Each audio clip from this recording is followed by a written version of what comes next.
दोस्तों, भगवान श्री राम का जन्म रघुवंश के महान राजा दशरथ के घर में हुआ। यह केवल एक साधारण जन्म नहीं था, बल्कि यह धर्म की स्थापना के लिए भगवान विष्णु का अवतार था। दोस्तों, श्री राम का अवतार यह दर्शाता है कि यदि ईश्वर भी मनुष्य रूप में आते हैं तो वे धर्म और मर्यादा के अनुसार ही जीवन व्यतीत करते हैं।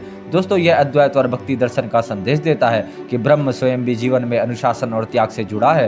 दोस्तों, श्री राम का जन्म चैत्र मास की शुक्ल पक्ष की नवमी तिथि को हुआ, जिसे हम रामनवमी के रूप में मनाते हैं। राज्याभिषेक के स्थान पर माता कैकेयी के वचन से उन्हें वनवास प्राप्त होता है। इस परिस्थिति में श्री राम गीता के कर्मयोग के सिद्धांत का पालन करते हैं। दोस्तों, नैतिक दर्शन में यह सिद्धांत बताता है कि मनुष्य अपनी परिस्थितियों पर नहीं बल्कि अपनी प्रतिक्रियाओं पर नियंत्रण रख सकता है। श्री राम सुख दुख से समान रहते हैं। दोस्तों, श्री राम बिना किसी शिकायत के अपने कर्तव्य को पूरा करते हैं, जो कर्मयोग का मूल तत्व है। दोस्तों, वनवास के दौरान राम, लक्ष्मण और सीता चित्रकूट, पंचवटी, दंडकारण्य और अन्य स्थानों पर रहे।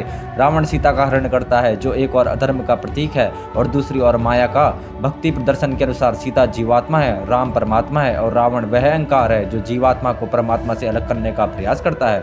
दोस्तों, रावण का ज्ञान अत्यधिक था, लेकिन उसका अहंकार उसे पतन की ओर ले गया। यह दिखाता है कि केवल विद्या से नहीं बल्कि विनय और भक्ति से ही मोक्ष संभव है।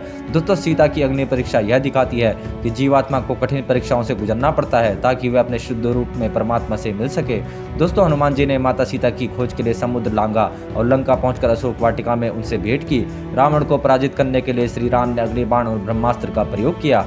दोस्तों, श्री राम और रावण के युद्ध केवल दो राज्यों का संघर्ष नहीं था, बल्कि यह सत्य और असत्य का युद्ध था। इस युद्ध में श्री राम उन शक्तियों का प्रतीक है जो धर्म, न्याय और सत्य के लिए लड़ती है, जबकि रावण अधर्म और अहंकार का प्रतीक है। दोस्तों, राम और रावण का युद्ध अद्वैत दर्शन का प्रतीक है, जिसमें एक और शुद्ध चेतना यानी राम है और दूसरी ओर मोह, माया और अहंकार यानी रावण है। जब शुद्ध चेतना विजय प्राप्त करती है, तब मनुष्य अपनी वास्तविक अवस्था में पहुंचता है। दोस्तों, श्री राम युद्ध के दौरान भी मर्यादा का पालन करते रहे। यह सिखाता है कि सही उद्देश्य तक पहुंचने का सही माध्यम भी उतना ही आवश्यक है। दोस्तों, राम सेतु के निर्माण में नल और नील नामक वानर इंजीनियर थे, जो पत्थरों को पानी पर तैराने की शक्ति रखते थे। राम सेतु को सेतु बंधु रामेश्वरम भी कहा जाता है, जो भारत और श्रीलंका के बीच स्थित है।